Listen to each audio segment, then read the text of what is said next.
Olá, estamos iniciando mais um diálogo e hoje, numa edição especialíssima, logo para a gente começar 2023, não que o ano não tenha começado, mas no último dia 15 de janeiro estaria completando 100 anos de idade o senhor Flávio Antônio Barbosa Nogueira Cavalcante, ou simplesmente Flávio Cavalcante, o maior apresentador da televisão brasileira de todos os tempos.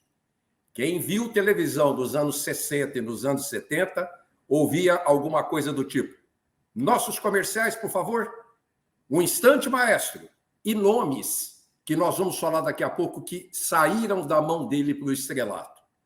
Nosso convidado, o Júnior, o filho dele, Flávio Cavalcante Júnior, que está escrevendo um livro sobre vida e obra do pai, que, repito, faleceu no dia 26 de maio de 86 e, vivo fosse, completaria no dia 15 de janeiro 100 anos de idade. Muito obrigado, Flávio Cavalcante Júnior. Obrigado a você por dar a oportunidade da gente falar do velho, que, enfim, faleceu muito moço, aos 63 anos de idade apenas. Estava inteirão, cara, e... Enfim, é uma saudade que ficou muito grande. E eu resolvi escrever esse livro. Esse livro, na realidade, foi escrito e lançado lá em meados de março, abril desse ano.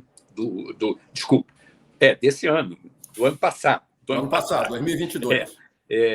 Enfim, eu achava que estava na hora de resgatar a história dele, suas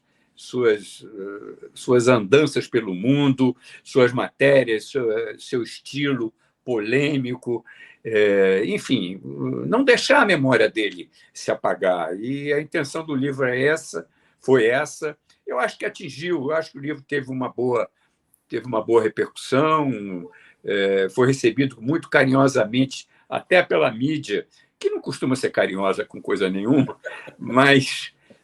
enfim, atingiu o seu papel. Chama-se o Senhor TV. Esse é o livro, Senhor TV. Durante a nossa entrevista, eu vou colocar por diversas vezes essa capa aí, ok. No decorrer, para que as pessoas se familiarizem e se é possível, se interessem pela obra, porque... a gente está tratando aí de pessoas um pouco mais velhas que acompanharam seu pai, e que os mais novos possam entender um pouco da história que a gente vai poder passar aqui para que entenda o brilhantismo dele, né? Bom, Flávio, seu pai, eu não sabia que fora, antes da televisão, ele bancou o Banco do Brasil, né? Logo aos 22 anos, ele trabalhou no Banco do Brasil, foi. Na alfândega do Rio de Janeiro, e se desligou em 64. Quer dizer, jornalista, mas tentou uma outra carreira de sucesso, né? Na realidade, ele não tinha muita, no início, né? Ele não tinha muita confiança que a carreira de jornalismo fosse dar certo. E ele fez concurso para o Banco do Brasil. Aliás, ele fez junto com o queridíssimo Stanislau Ponte Preta, o Sérgio Porto. Os dois eram amigos e fizeram concurso juntos, e cada um entrou no Banco do Brasil, coitado do banco, porque, enfim, nenhum dos dois tinha nenhum perfil de bancário, e eles ficaram lá o máximo, o mínimo, aliás, possível, até conseguirem consolidar a sua carreira de jornalista, porque eles, ainda funcionários do Banco do Brasil, começaram a escrever, fazer ter colunas em jornais aqui no Rio de Janeiro. O papai tinha um programa de rádio muito legal chamado Discos Impossíveis, que era um programa onde ele saía com um gravador, que naquela época era uma Rádio Tupi. Hein? Rádio Tupi. Rádio Tupi, exatamente. E final dos anos 40, 48, 49, por aí, né, nessa fase. E o velho tinha casado em 48, teve Marzinha, minha irmã, primeira irmã, ela em 49, eu nasci em 50, e você sabe como é que é a vida de jornal era. Hoje já é muito difícil, aquela vida de jornalismo naquela época era mais difícil ainda. Você recebeu um dinheirinho no final do mês pelo seu trabalho de jornalista. Daí veio a necessidade do concurso do Banco do Brasil. Ele acabou conseguindo ir como funcionário da Caixa do banco, foi emprestado à alfândega, tesoureiro-geral da alfândega, também não tinha nada a ver com ele, mas era a garantia da grana, e ele trabalhou lá durante um tempo, eu acho que em 57, 58, ele acabou com a carreira dele, começou a se mostrar vigorosa, e ele acabou chutando o emprego do Banco do Brasil e da alfândega e foi cuidar da carreira dele solo na televisão e no rádio, sobre os protestos mais veementes do meu avô, pai de papai, que era um senhor muito severo, e não com os netos ele era um doce, mas com os filhos. E ele ficou indignado, como é que o papai abandonava assim, uma carreira no banco para entrar numa loucura que não tinha nenhum futuro, que era um negócio chamado televisão. Isso não tem futuro. Os dois ficaram um tempo muito, muito afastados um do outro, até eu vou começar a se acostumar com a ideia de que o filho dele não nasceu para funcionário de Banco do Brasil e nasceu para entrar na novidade que era a televisão. Só para complementar, o programa Discos Impossíveis, em 1952, saiu da Tupi, foi para Mairinque Veiga. Isso. E o seu pai tentou não, ele compôs diversas músicas junto com seu tio, Celso Cavalcante. Isso, exatamente. Mas, já para você responder e comentar, a mais famosa é Manias, que a Dolores Duran gravou, a afinada Dolores Duran, um espetáculo de cantora desse país. Cantora e compositora. Ela fez A Noite do Meu Bem, que é um dos clássicos da música brasileira, né? Sem dúvida. E sim, o papai ele compunha, ele escrevia poemas. E meu tio, irmão dele, Celso Cavalcante, era músico, quer dizer, tocava instrumentos e tal. Então, o papai fazia a letra e o Celso faziam as músicas. Dentre as manias que eu tenho, uma é gostar de você. E vai por aí. E essa música foi muito gravada. A primeira gravação foi com a Helena de Lima, a primeira gravação. E depois disso, vários Dolores, claro, que era muito amiga nossa, eu chamava garotinha, eu chamava ela de tia Dolores, e ela gravou também. Tem uma gravação curiosíssima do Simonal que o papai não gostou, porque o Simonal fez uma mumunha e mudou o andamento da música. Ficou uma coisa meia cool demais e tal, não sei o quê. Mas eu gosto muito dessa gravação do Simonal de Manias. Enfim, depois ele gravou, ele compôs umas 2 ou 3 músicas. O problema é que o Celso era nosso diplomata, era do Itamaraty, era diplomata do Brasil em Washington. E eles compunham por correspondência, o que naquela época não era nada muito simples.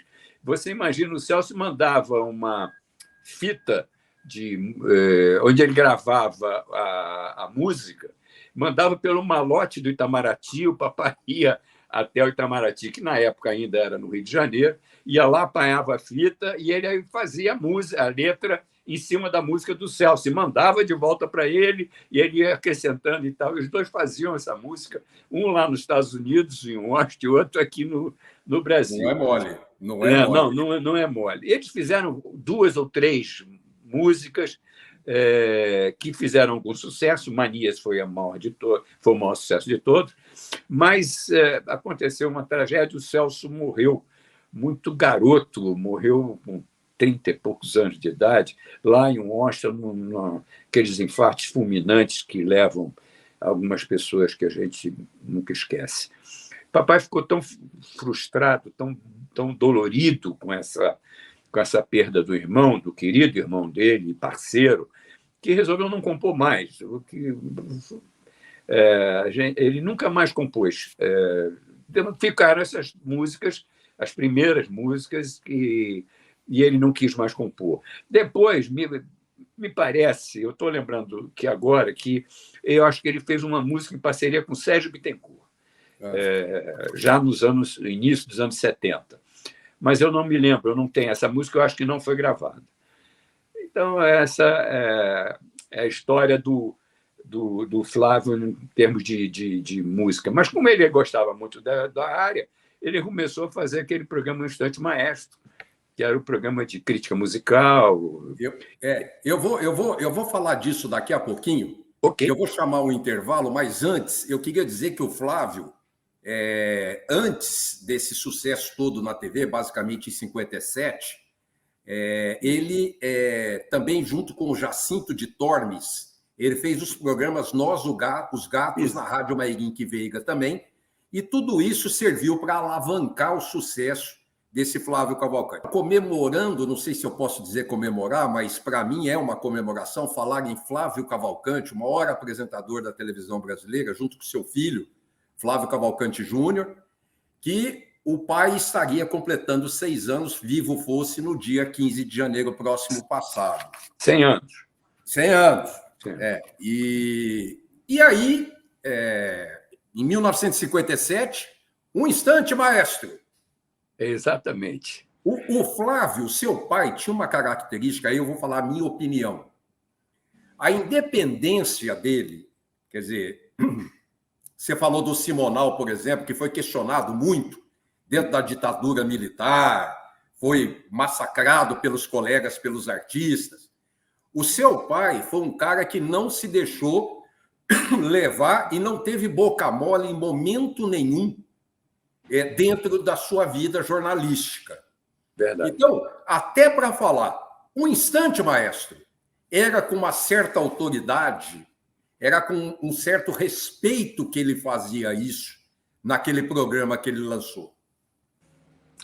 Verdade. O programa, você sabe que, na realidade, o programa chamava-se Reportagem Musical. Olha que nome careta, mas era o nome do programa.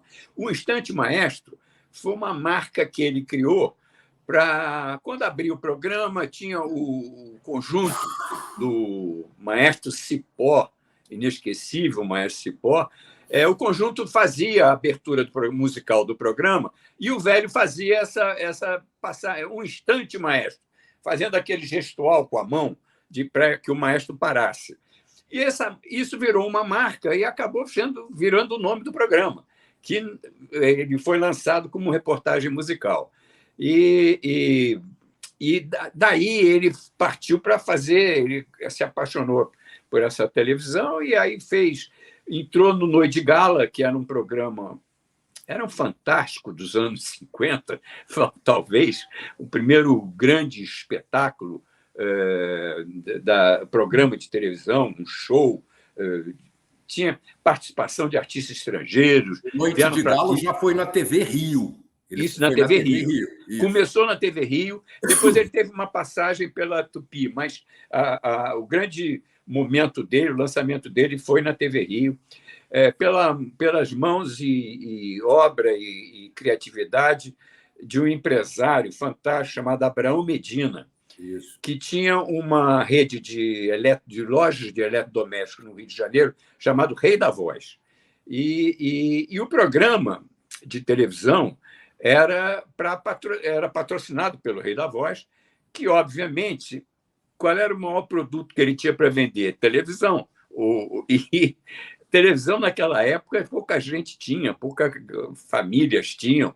E ele criou, então, um programa, porque a pessoa reclamava muito também que a televisão era muito chata, muito falada, muito monótona e tal. E o Medina, com uma lógica cartesiana, diz, olha, a pessoa vê pouco televisão porque a televisão é ruim. Vamos fazer uma televisão boa, com ritmo, com dinâmica, que aí as pessoas vão se motivar para comprar. Então, uma coisa ajudou a outra.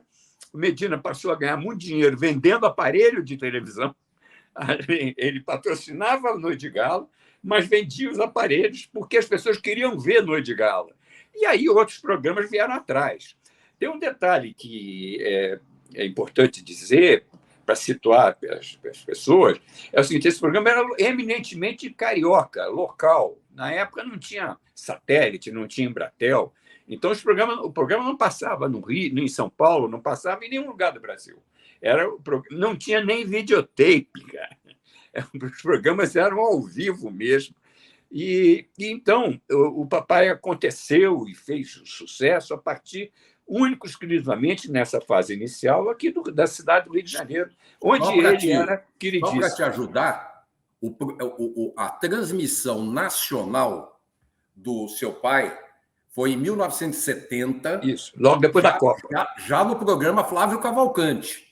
Já chamava programa Flávio Cavalcante, e aí sim, via Embratel, que era estatal de comunicação, etc. Começou a transmitir nacional. O programa, a Embratel, a primeira transmissão importante que a Embratel fez foi a Copa de 70. Sim. Que nós vimos ao vivo, foi a primeira Copa que a gente assistiu ao vivo do México para cá. Eles já transmitiam em preto e branco, em cores. Só que o Brasil não tinha ainda aparelho a cores, então a gente recebia em casa em preto e branco, infelizmente. Você sabe que em 1970 tem um clube aqui em Ribeirão Preto, chama Recreativa, Sociedade Recreativa. Tá. E eu ia na Sociedade Recreativa, porque lá tinha uma TV em cores, os associados, e a gente ia lá ver o jogo em cores. Pois é, então isso realmente era para poucos, porque não tinha nem para você comprar. Se você quisesse comprar, só tinha como importar, e eram caríssimas as televisões naquele momento.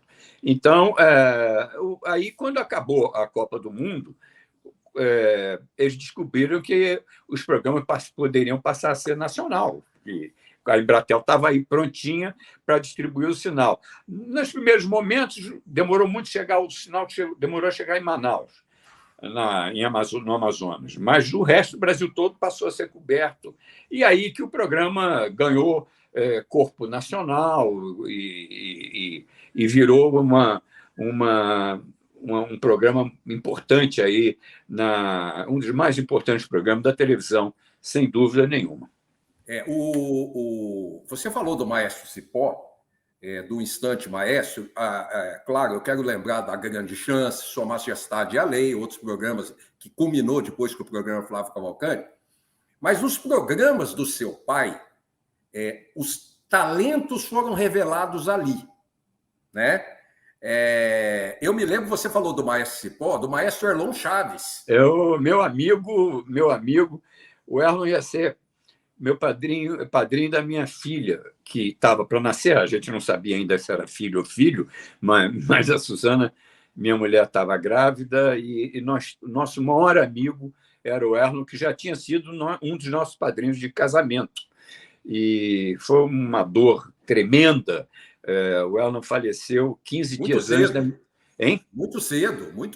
Ele faleceu uns 15 dias antes da minha filha nascer. Portanto, ele faleceu entre 14 e 15 de novembro de 74, e foi uma dor muito grande.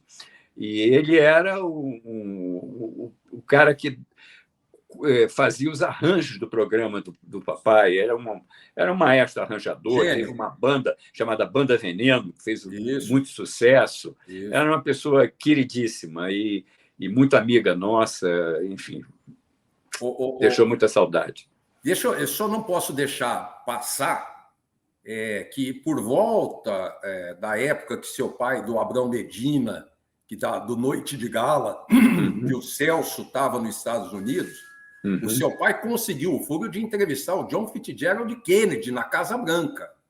Isso foi um pouquinho depois. Um pouquinho depois. Foi em 62. Sim, ainda com Noite de Gala. Só que em relação ao tio Celso, infelizmente, já tinha falecido. O Celso faleceu em 56, 57, por aí. A entrevista com Kennedy foi conseguida em 62, e teve um impacto muito grande. Foi a única entrevista que o Kennedy deu para um jornalista estrangeiro durante o seu mandato. Não teve outra entrevista, foi a única. E foi muito legal. O papai quis a entrevista e ele conversou com o secretário de imprensa do Kennedy, meu Deus, é um jornalista importante, que eu me esqueci o nome agora, e o papai não sabia, o papai queria entrevista com o Kennedy, e o Kennedy estava lançando o programa que ele criou, chamado Aliança para o Progresso, que era um programa de investimento nos países da América Latina, que os Estados Unidos desenvolveu e ele criou. Havia ali, naquele momento, uma preocupação dos Estados Unidos com Cuba, que o Fidel tinha acabado de assumir o poder, e os Estados Unidos temia que a influência do Fidel se espalhasse, se espraiasse pela América Latina. Então, afora o aconchavo com a Rússia em plena Guerra Fria e que virou aquilo que você já sabe. Exatamente. Então, o Kennedy abriu as portas dele para... Quando ele soube, a assessoria dele informou quem era Flávio Cavalcante, é um jornalista do Rio de Janeiro, do Brasil, muito importante, tem um programa com muita audiência, que é o Noite de Gala, e é um sujeito amigo nosso dos Estados Unidos e tal, não sei o quê. Ele falou, vamos dar uma entrevista exclusiva para ele. E a entrevista aconteceu. Infelizmente, dessa entrevista eu só tenho fotos. Aliás, é bom que eu tenha fotos, porque algumas pessoas não acreditavam. Cadê a matéria? Cadê? A matéria sumiu. Naquela época foi feita não tinha, conforme eu lhe falei, não tinha videotape, foi filmado pela própria Casa Branca, que entregou o filme para o papai, o filme 35 milímetros e tal. E ele trouxe para o Brasil, botou no ar, e com aquela vida de televisão, ele largou aquilo de mão, não deu muita importância, olha que coisa, né? Um valor histórico tão grande. E o fato é que a fita nunca foi achada. Uma vez, isso é uma historinha bonitinha, rápida, uma vez eu conversando, eu morava em Brasília, era diretor na época do SBT em Brasília, e eu conversando com um diplomata brasileiro que eu conheci numa recepção, eu comentei sobre o negócio da reportagem do papai com Kennedy e tal, e ele falou, mas teu pai entrevistou o Kennedy, você tem esse filme? Eu falei, não tenho, infelizmente. Eu sou diplomata em Washington, eu vou chegar lá e eu vou caçar esse filme para você. Eu falei, fico muito honrado, muito obrigado, será sensacional. Porque se ele fez essa matéria, olha aí só, se ele fez, quer dizer, se você não estiver mentindo, né? A fita existe esse filme no acervo do Kennedy. Tem um museu lá onde tudo que aconteceu em relação ao Kennedy está lá na Fundação John Kennedy e tal e tal. Ok, obrigado e tal. Um mês depois, eu recebo, via Malort do Itamaraty, uma carta dele dizendo que a entrevista não existiu. E ele esteve lá, pessoalmente, analisou todos os documentos, foi lá nos arquivos e tal. Não existia nenhuma referência a essa entrevista. Caraca, eu peguei umas fotos, tenho várias fotos dessa entrevista, e mandei para ele, olha aqui as fotos. Está o Kennedy na Casa Branca, no Salão Oval, conversando com o papai primeiro, em pé, os dois batendo papo. Acompanhava o papai o Murilo Neri, que era um grande comunicador também da época e que falava inglês, que o papai não falava inglês. Ele entrevistou o Kennedy sem falar inglês, usando o Murilo como intérprete. Estava junto também o Rubem Medina, filho do Abraão Medina, que depois fez uma carreira enorme como deputado federal aqui pelo Rio de Janeiro, e que na época tinha 19 anos e estava acompanhando a viagem. Então, tem fotos, várias fotos. E aí eu mandei para ele, tirei cópia, né, das fotos, mandei para ele, para o Washington. Ele pediu desculpas por de ter desacreditado, voltou lá no consulado, olha, está aqui. Ó. Os americanos ficaram perplexos, porque a entrevista não deve ter tido tanto valor assim para os americanos, né? Então, eles fuçaram, mas de qualquer maneira fuçaram e acabaram achando apenas um áudio, não um vídeo, de um trecho bom, né? da entrevista, que foi o que Mas eles já está guardaram. bom. Mas virou verdade. Eu quero, olha, É nós, infelizmente, Flávio, nós chegamos ao final do programa. Eu quero agradecer a Flávio Cavalcante Júnior, que nos contou no nosso programa, e está no livro dele que você está vendo aí na tela, a vida e obra de seu pai, Flávio Antônio Barbosa Nogueira Cavalcante. Eu vou repetir, o maior apresentador da televisão brasileira, que no dia 15 de janeiro último estaria completando, vivo fosse, 100 anos de idade. Flavinho, muito obrigado, que Deus te proteja e uma saúde para vocês. Muito obrigado, foi um prazer falar contigo, um abraço a teus telespectadores, e estamos aí. Muito obrigado. Pessoal, semana que vem estamos de volta. Até lá!